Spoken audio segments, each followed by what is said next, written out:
Teamer mid-range versus blue eye control is where round number 2 will be. And should be a fun one to watch. Yep. Brock Parker, also a former Team Pro Tour champion. With Matt Lindy. Same one that Lindy has. We're working our way through the Rockefellers. Huey doesn't have 2x, he has 3, so it doesn't work out perfectly. Right.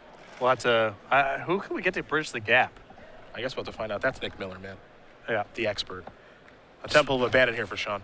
I'm just trying to think, was there an honorary Rockefeller or someone we could dial up here? I don't think so. We'll have to find out. There is a mountain. This is a Sylvan Carry added. And that's in. So we head back Parker's way. The question is, does Parker have a third land? He does not. So all he can do is draw and pass. Murray will draw. There's a wooded foothills. He'll sacrifice that. Down to 19 he goes, searching up either a forest or a mountain. So very, very light touch of blue in this Teamer mid-range list. Basically just Savage Knuckleblade and Stubborn Denial in the main deck. Small touch. Just a small touch. Which is pretty common of the Teamer lists that I see. Yeah. Most of them are not playing a lot of blue cards. Sometimes you see Frostwalker show up in this list. That's been a new addition some people have incorporated. But other than that, Stubborn Denial and Savage Knuckleblade, the real incentives for blue, at least, for the strategy. Let's see if Murray wants to play this turn. He's going to go with Ash Cloud Phoenix. Does Parker have a card like Disdainful Stroke? He does not. So the Phoenix is in. Now, does have the ability to cast a Bile-Blight here if he'd like. Looks like he's going to take the opportunity to do that. So Bile-Blight will take care of the Phoenix momentarily. It'll turn into a morph creature now. Yeah, a little bit of an ugly turn there, but Brock just has to cast stuff and slow things down. Yep. He's got Perilous Vault in his hand, so if he can play a controlling game here and get to that, he might be able to steal this even though he's missing some land drops. Second Bile-Blight finishes off the Phoenix for good. Murray's going to very quickly play a wooded foothill, sacrifice that, go down to 18. We'll see what land he wants to search up. You saw Parker last turn play Dismal Backwater, so he's up to 21. Third land, very important there for Brock. The real swing card in this matchup from Sean's side of the table is Stubborn Denial. Brock's deck is flush with 3, 4, 5 mana spells. It's not too hard for Brock to fend off individual threats with cards like Hero's Downfall, but if Sean's able to set up a turn where you get something like Stormbreath Dragon into play, some large threat, backs up with Stubborn Denial, eats Brock's turn trying to answer the threat card, that can be the swing that Sean's really looking for. Well, there's Wishwood Elemental. And that means it's going to be joined by a 2/2 manifest creature, and that demands an answer right away. Yeah. Brock will draw. To pick up an island for the turn. So now he does have an actual interesting decision to make here, and if he wants to go with Hero's Downfall to take care of this Elemental, or he can just play a 4th land and play Perilous Vault. Exactly. And now, if he plays the 4th land in the Perilous Vault, because he missed a land drop early, Sean may not respect his ability to get to the mana next turn and may still deploy threats. But it may be easier for Brock to win this game, hoping that he draws the land in time and hoping that he slows down Sean's development, rather than trying to answer this Whisperwood Elemental. The Manifest token still left over in play. Sean's got a bunch of cards in his hand. This is not an easy turn. Well, former Pro Tour champion is going to try to figure things out. He's going to go with Hero's Downfall here. Of course, Urborg allowing Brock to use those islands to play Hero's Downfall. It's a much more conservative play here from Brock, feeling that he can still win the game with the tools that are left over in his hand, rather than having to risk it all on land number 5 for Perilous Vault. Temple of Abandon came down. Scry kept the card on top there from Murray. He's got to follow up Whisperwood Elemental now, which means there's another Manifestor is going to be coming. You have to imagine it's a creature if he did keep it on top, but we'll find out momentarily as there is another Manifest. So a pretty healthy board here for Murray. Parker's drawn a couple of lands to get himself out of these mana issues. Temple of Deceit will allow him to scry. Top card's going to go to the bottom. Might be Perilous Vault time now, and it is. Yeah, with land number 5 locked up, it seems like the die is cast. This is a pretty good turn for Brock to stick this. He's still going to take a bunch of damage this turn. Sean's still got tools left over in his hand, but Brock may be able to stabilize this game. By playing Temple of Mystery, Sean has now shown that he is a teamer deck. Before it was rather concealed. You can imagine just a green-red deck having Sylvan Carry added to rump with. But now it's time to get into the red zone. And that, oh boy, there's a Shaman to the Greyhound. So you said it, it's going to be a lot of damage. Though the Shaman doesn't really matter in an immediate sense, it's a little bit more damage because 4 is greater than 2 when you unmorph it, obviously. But it still plays right into the Perilous Vault. Sean's not going to have the mana left over to draw some cards. What this does do is force Brock's hand on activating the Perilous Vault right now, because he can't allow Sean to untap and activate the Shaman, which means that if Sean has some follow-up haste threat, that's good news. So Parker's down to 9. But he's untapped with the Perilous Vault. The draw for the turn was an island. So mana no longer the issue. Now it's just catching back up.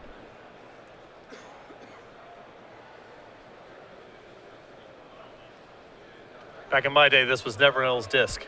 That card's quite a bit more efficient, A touch. but probably for the best. I think so. There's your Perilous Vault activation. So exile all the stuff. The manifest card was a Stubborn Denial.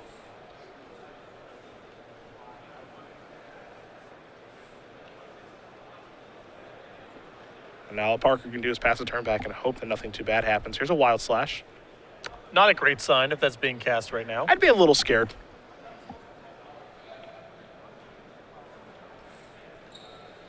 Murray with a... Oh, now that is a good sign. Never mind. Just a Frontier Bivouac and a passing of the turn. If you're Parker, you have to be thrilled. Things could have gone so much worse. Any creature that has haste, a Planeswalker, who knows what. I'm going to do a Sorak Dragonclaw check right now. We're just... No, it's just... Brock's getting in the driver's seat here. Turn in the corner.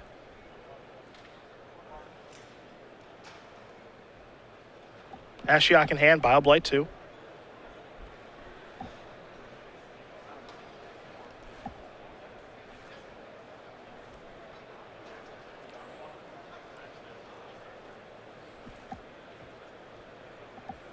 Brock going to rearrange some lands here.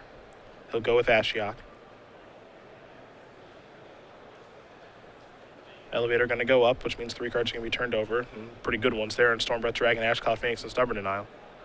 Yeah, nice for Sean to not be drawing those cards if you're on Brock's side of the table. Also some good options there for Brock to deploy via the Ashiok. Another copy of Wild Slash. It's going to go towards Ashiok. Okay.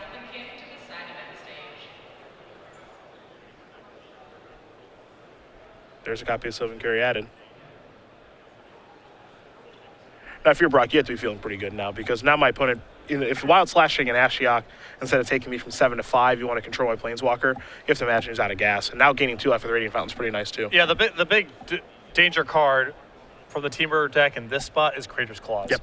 And if Brock's pulling himself up to 9 now, there's a very good chance that he'll be able to pull himself out of range of that card, particularly if he can get this Dig Through Time in his hand to resolve. If he finds a counterspell, he should be in a position to turn the game around. Stormbreath Dragon, Wooded Foothills, and Forest are the cards turned over from Ashiok.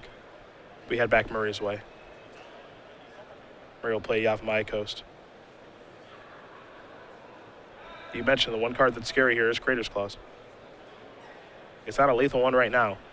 Not sure if Murray has it in his hand or not, but Parker's going to take the opportunity to play a Dig Through Time and maybe try to find a Dissolve. Yep. And you see Brock here trying to leave 1 mana up so he can play for a Stubborn Denial. Take a look at the top 7. He'll get to take 2 with him. Dissolve is in there. Chase's Ingenuity is too. Pearl Lake Ancient as well. I mean, this is pretty much what Brock was in the market for. Counterspell, and you can pair it with either a card drawing spell or a threat to try to close out this game.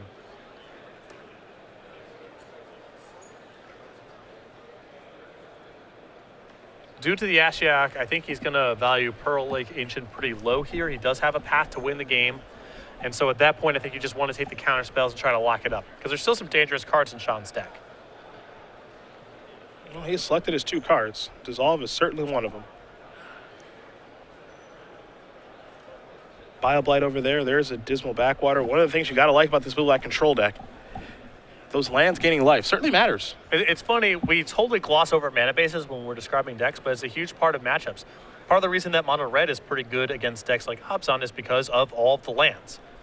Same thing is true here for blue-black control. It's a big part of why its matchup against aggressive strategies can be positive. It's just incidentally gaining some life over the course of the game as it's going about its business. Parker getting pretty aggressive now. Use that Ashiok to bring in a Stormbreath Dragon. Now he's going to play another Ashiok. That'll turn over a Wishwood Elemental, a Pelucrados, and a Courser of Crufix. So now he's looking to turn the corner and close the game out before Murray can maybe top deck his way back into it. Yeah. Although Brock, with the counter spells he has in hand, should have this pretty well sewn up here. And you can tell Sean knows he's in trouble. He's drawn some lands at the wrong time as well. He needed more action. Well, what's funny enough here is those lands in Brock's deck have pulled him up outside of this Crater's Claws a couple times. The Radiant Fountain showed up just on time, and now the Dismal Blackwater last turn pulled him to this point where Sean has not been able to cast the Crater's Claws in his hand. Now we got ourselves a little bit of a combo here. Courser with Radiant Fountain. That's just so much life. Yeah. I can't even count that high. Parker, it's 3. It's 3, okay. It's 3. Parker is up to 13 now. Stormbreath Dragon coming into the red zone. Murray's down at 10. Murray's tapping some mana. Here comes a Crater's Claws. Don't think Brock has much interest in letting that resolve, so here's the Disdainful Stroke to take care of that. And Parker has officially turned the corner and then some. Take a look at his top card. Dig through time.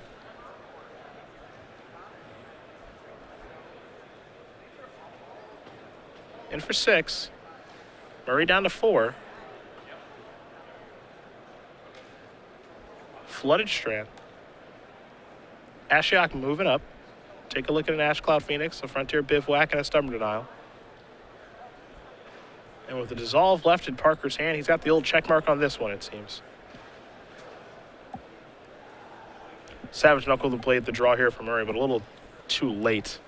This is the 4-4. I would be surprised if Brock fought over this.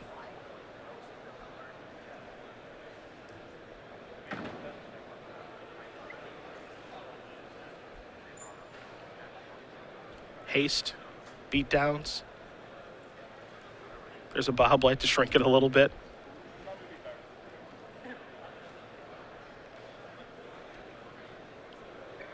Means any sort of ferocious spell can't trigger this turn. We'll get a pump from the Knuckle Blade, it seems. A little bit of damage dealt Parker's way. Murray will pass the turn back.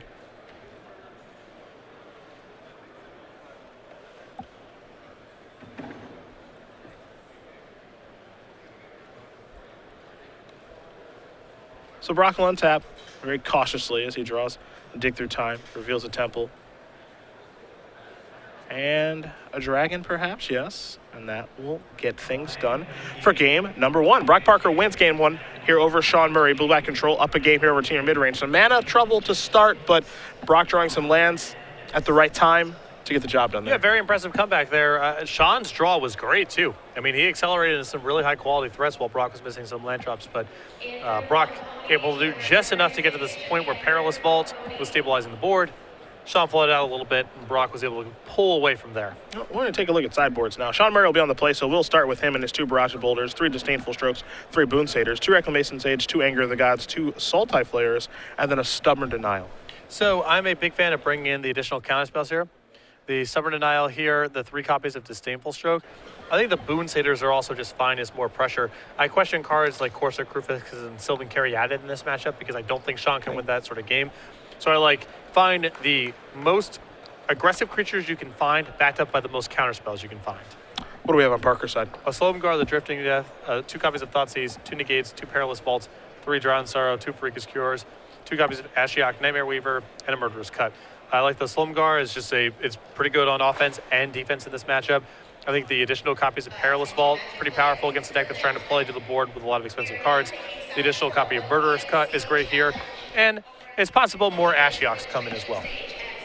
You like Slumgar, you say?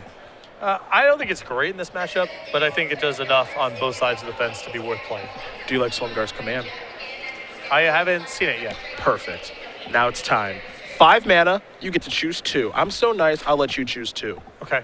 You get to either counter target non-creature spell. Gotcha. Return target permanent to its owner's hand. Yep. Target creature gets -3/-3 until turn.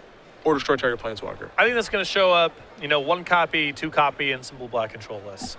I think there's a lot of flexibility here. I know that the commands do not read well to a lot of players because they just see a bunch of not good deals squashed together. Certainly 5 mana for Negate or 5 mana for Bioblight or 5 mana for Hero's Downfall. These are not good deals. But the flexibility and versatility of these kind of cards means that they are much more powerful than they read on first blush. And I think that a blue-black control deck would be it would be reasonable to play 1 or 2 copies of this card in the main deck. Not a card you're going to play 4 of. No, it's a lot of mana. You can definitely draw too much of this kind of effect, but again, Magic's just a game with a lot of variance. You get into weird random board states all the time, and cards like this are just powerful in most board states, assuming you get to 5 mana. I think they're going to be careful with how they design these particular commands, because we saw the previous commands. I think of Cryptic, of course, and Profane and Primal. Those cards were very good. In Cryptic Command's case, I don't want to say it was too good. It was just, right on the threshold of being too good. I think we'll see commands that are good cards now, much like the Titans and the Soul Cycle. Like the Titans were too good, the Souls are dialed back Titans that are good in some situations better than Titans, most situations worse, but that's not a bad thing. No, it's not. And when the Lorwyn commands got previewed, a lot of them people turned up their nose. Because even Cryptic Command, and we know Cryptic Command is extremely powerful, one of the most powerful cards in Modern, just super good, right? It's 4 pretty bad deals squashed together. You're not looking to play 4 mana for Counterspell or bounce a permanent or draw a card or what have you, but the mixture of the effects meant that the card was extremely powerful and still is extremely powerful. I don't think the commands that I've seen thus far are in Cryptic Command's league, but as you mentioned, I don't think that's a bad thing. So we'll have more commands. Then we will actually talk about some of the other ones that have been spoiled from Dragons of Tarkir over the course of the weekend. But it's been and this set is, Fate Reforged was sweet when we were looking at that, when the new cards were coming out, and it's clearly been a good set, and I think everyone has enjoyed. But Dragons of Tarkir, I'm really a fan of what's going on here. I am too. I think that this is an opportunity for them to kind of do a dragon set the right way. They ostensibly did that a while ago with Scourge. Long time ago. But there just weren't that many dragons in Scourge, to be honest. Yeah. I mean, there was, 4 or 5 of them, I think. Not so a ton. See an actual dragon set is pretty sweet. No, I'm a big fan. A lot of flavor. That's one of the things I've enjoyed about Magic Design over the past handful of years, is just every set is really just oozing with flavor. So you go back in the day, and you have sets like Legends and Arabian Nights that are dripping with flavor, but the gameplay is actually pretty bad. Yep. Like, what does a moat look like? Well, creatures can't attack. Okay, that makes sense, but that's not really good gameplay. Sure. There's a lot of examples of that in Magic's early history. Then you have some sets down the line where there was a lot more focus on gameplay, but flavor really suffered as a result. I think of all the positive things that you can say about the current regime of R&D, perhaps the most positive is it's the best integration of gameplay and flavor that I think Magic's ever been at. I think so too. M10 was really the foundation for it, and they've been following through ever since. And it's been an enjoyable experience for everybody. Game number 2 going to be underway here between Sean Murray and Brock Parker. Sean Murray will be on the play with his team or mid-range deck. Parker able to bounce back from some mana troubles early on in game number 1. Looks like Murray's going to send his hand back. Brock happy to keep. Yep. Like, early Magic design is all about flavor. That really seems to be the only driver. Sure. The cards almost read like something out of a Dungeons and Dragons manual than they do gameplay cards. But now we've got that healthy mix. Right, it's great. It is great. Innistrad, the big one. Innistrad was a huge step forward. I think, to me, M10 represents the shift in philosophy. See if Murray can find a better 6 here for game number 2. He's happy enough. We're underway. It'll be a Frontier Bivouac to kick things off. Parker will take a draw step.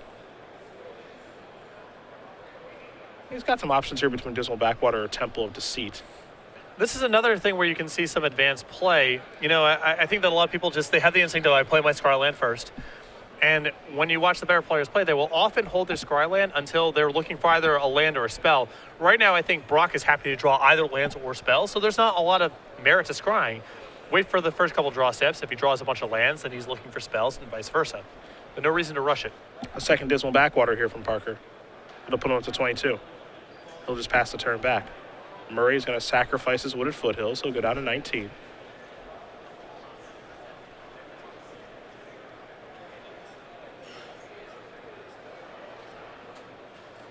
Forest or mountain coming? It'll be a mountain.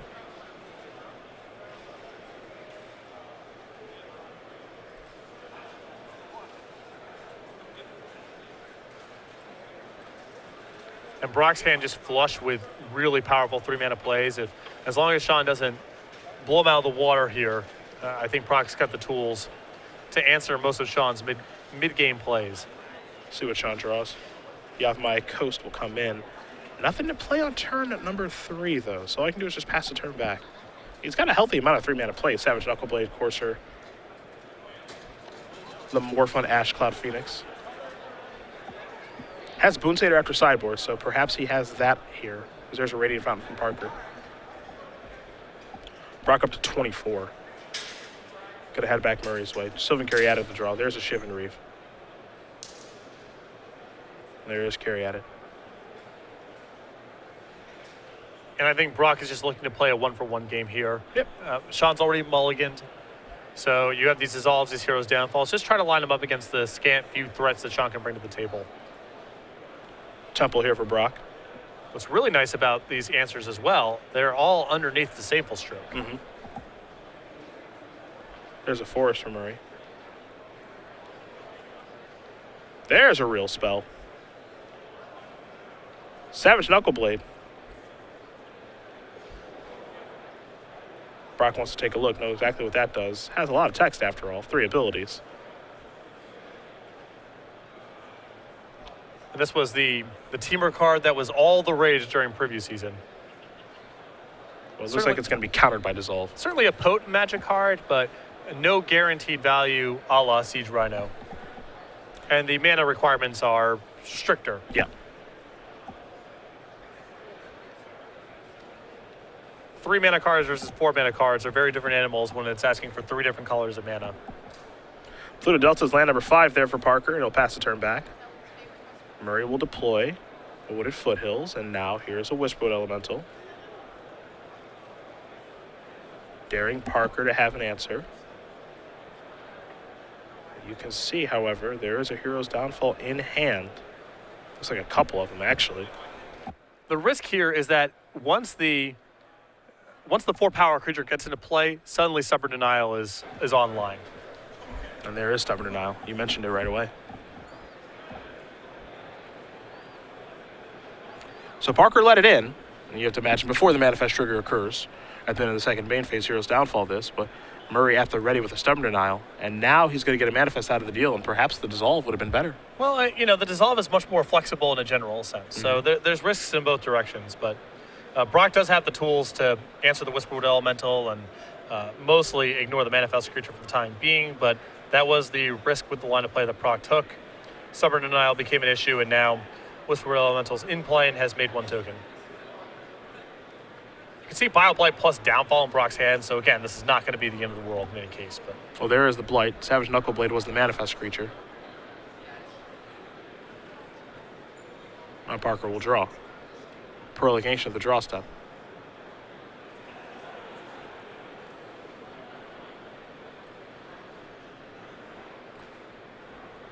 So perhaps now it's time to cast that Hero's Downfall to take care of old Whisperwood.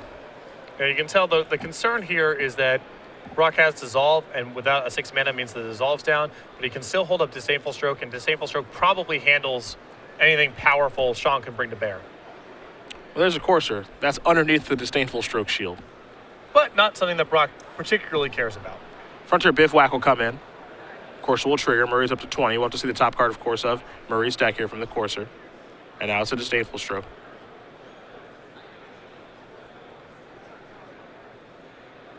Parker does draw land number 6 finally. It is a Polluted Delta.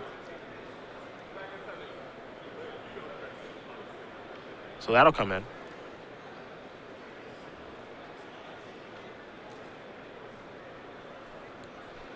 Now Brock's had a decision to make. Now has another Hero's Downfall in hand.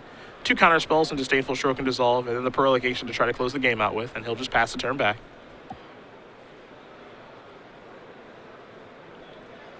Murray will draw the Disdainful Stroke. Take a look at the top card. Parker will stop him in the draw step, it seems. Might have some interest in casting Hero's Downfall, but he'll just let it go. Given the nature of Brock's hand, I don't think he really cares too much about these Disdainful Strokes, nor does he care about the Courser, because Prolongation is going to show up momentarily and swallow it up inside of combat. So Brock may Hero's Downfall this card at the end of the turn just as a concession to, I might miss my land drop and not be able to cast Prolongation, but he's not in much of a need to rush here. Jason's Ingenuity to the draw. One of the poorer ones here for Parker. Right, he's basically just looking for lands at this point or productive cards that cost 4 mana or less than 4 mana to slide or Disdainful Stroke. Wooded Foothills will be sacrificed, which means that Murray will search up a forest or a mountain, but more importantly, is shuffle away that Disdainful Stroke and get himself a new card. Yeah, Sean's sort of sensing here. The one probably does most of the work. The second one, at that point, I might just be getting glutted. Yep. And Brock's hands just dissolves, downfalls, and things of that nature.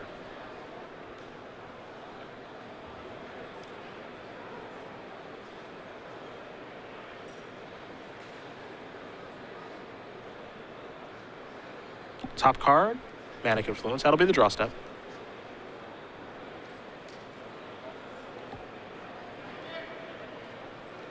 And Brock can still play a winning game with this removal spell. If the Courser's going to reveal a land that he can put in play, maybe that's worth using a downfall on. In the meantime, Brock's getting so much value out of knowing what he's drawing that I think he's actually happy to take 2 points of damage a turn for the time being to just know what Sean's drawing. To have that information. Yeah, it's so valuable right now. Knowing your opponent's going to draw a Sylvan Caryatid, it's pretty nice. Yep. Courser going to come in for 2 yet again. Brock's life total's so high, too. He's at 19 now after that attack. Doesn't have a ton to worry about. Jason's Ingenuity in hand. We'll see if he casts it right into the counterspell. Wouldn't surprise me too much if he does. Just get this part of the game over with. Yeah, you know, Brock has nothing else to do with this mana. Sean can hold up 2 mana for the rest of the game easily. He has more than enough mana to work with. And it could free up more expensive spells down the line to resolve. For example, the Dig Through Time we just drew.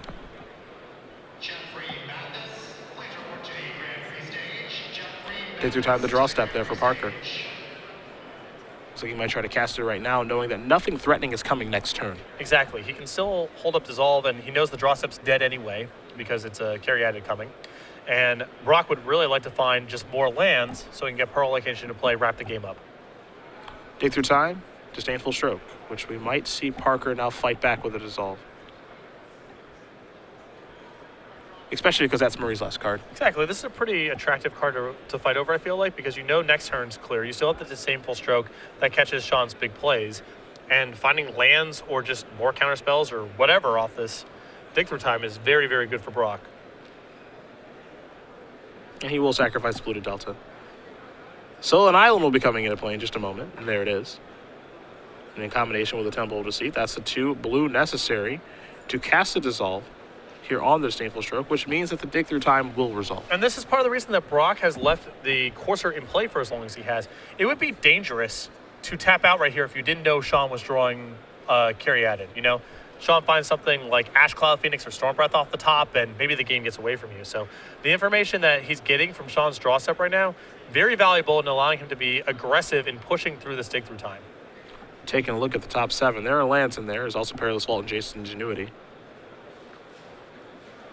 Parker has brought an island forward as well. As you mentioned, just looking for land number 7 at this point. Pearl Lake can close this one out pretty quickly. Solmgar also he's found. Not a bad option.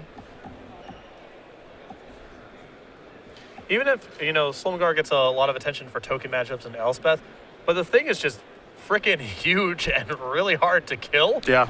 So in a lot of creature matchups, it's just fine as, you know, it holds down the fort and it's pretty good at going on offense. You wouldn't think of this as being the type of matchup where the card comes in, but it's just good enough. Yeah, that's the best way I think to describe it. It's good enough. It's kind of a nuisance. There's Radiant Fountain. Again, this is all taking place right now on Parker's turn. And just how many creatures in Sean's deck profitably attack through it? It's a pretty short list. The number's pretty low. Yaf Mayako's going to come in here for Murray. He'll gain a life off the course. So take a look at the top card. It's a Shivan Reef. That'll be the draw step next turn. Storm Breath that's non-monstrous can't. Whisper Elemental and Friends can't. Ash Cloud Phoenix can't. Pelucranos can't. Shaman and Great Hunt can't. Savage Knuckleblade can't. Courser can't. None of his creatures can attack through it. The old brick wall. Yeah. Salamga. Parker will just pass the turn back. No interest in casting the dragon right now. He'd rather play a Pearl Lake Ancient. The draw step is Shivan Reef. The top card is Crater's Claws. Reef will come into play. Trigger the Courser. Now, Sean, he's pausing here because he's clearly worried about Pearl Lake Ancient. The other side, if I'm in his seat, I'm thinking, well, does it matter? Yeah, if he has Pearl Lake Ancient, can I win? Right. Yeah. I think I would have just attacked. If he doesn't have it, sweet, 2 damage. And if he does have it, you can just concede a little faster. That's like a win-win spot as far as I'm concerned. For you, you, that is a win-win.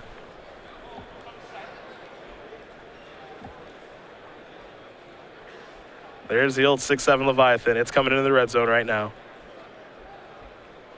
Carry added will get flattened. And there's a passing of the turn. Crater's Claws will be the draw. Take a look at the top card. It's a copy of Frontier Bivouac. So that'll be a freebie for the Courser, perhaps, but Brock would rather Hero's Downfall here, get that Courser off the table. No more advantage gained. Right. I think that if there was a spell in that spot, Brock would have still hung out for a little bit longer. But with a land coming, and he's probably going to downfall that thing anyway just to get a chump blocker off the table, might as well do it there. Carry added the follow-up. Here comes Pearl Lake. Looks like no blocks. And now it's time for Salumgar.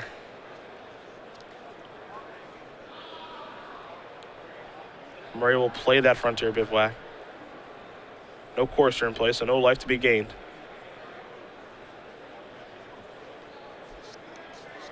And now maybe it's time for the old Fireball. I mean, I guess. I'm not sure what you're even targeting here. I guess Brock and hope to draw another one. Oh, we're going upstairs.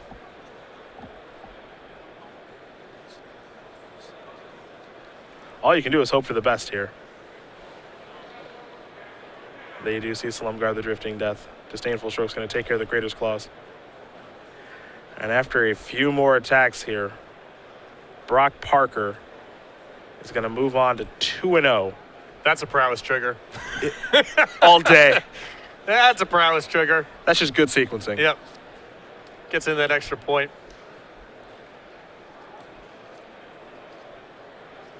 Seems like there are situations I think for Teamer where things can line up well, but then there are also situations where you draw too much reactive.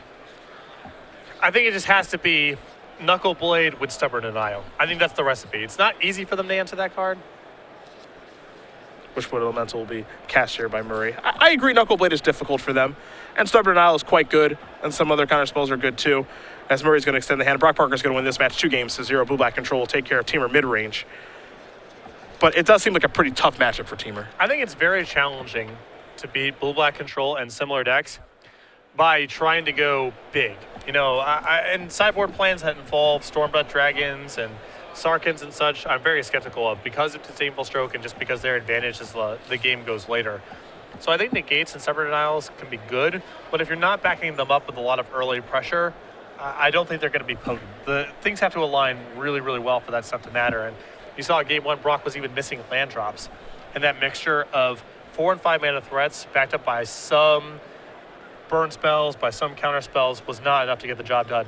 And Game 2, end to end, it felt like Brock was in control the whole time. Yeah, Game 2 was a walk away. Yeah, really a runaway, honestly. Pretty straightforward game there for Brock. And again, Blue-Black Control, it feels like it's kind of this interesting metagame deck where the right matchups, things are going to line up for you. And for Teamer, what we found with that deck, I think, quite a bit is, just finding the right mix of cards has been tough.